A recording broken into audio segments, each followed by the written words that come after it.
কুষ্টিয়ায় সঙ্গীতশিল্পী ফরিদা পারভীনের দাফন সম্পন্ন হয়েছে। রোববার বাদ এশা কুষ্টিয়া পৌর গোরস্থানে দ্বিতীয় জানাজা শেষে পৌর গোরস্থানে মা বাবার কবরে চিরনিদ্রায় তাকে শায়িত করা হয়। বিশিষ্ট চিন্তক ও লালন গবেষক ফরহাদ মাজহার, কুষ্টিয়ার জেলা প্রশাসক আবু হাসনাত মোহাম্মদ আরেফিন সহ কুষ্টিয়ার বিভিন্ন সাংস্কৃতিক ব্যক্তিত্ব ও রাজনৈতিক দলের নেতৃবৃন্দ সহ স্থানীয় সাধারণ মানুষ, ভক্তবৃন্দ এবং পরিবারের সদস্যরা জানাজায় অংশ নেয়।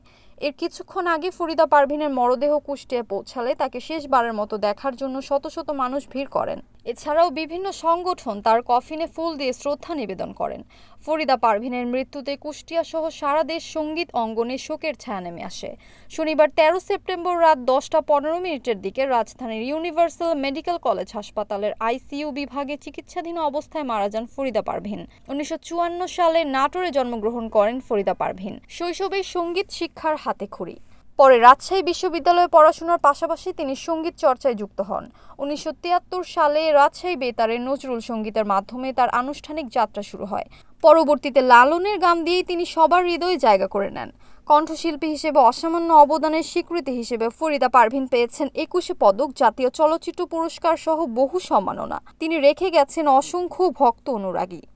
কুষ্টিয়া প্রতিনিধি নাজমুল হাসান, NAN TV।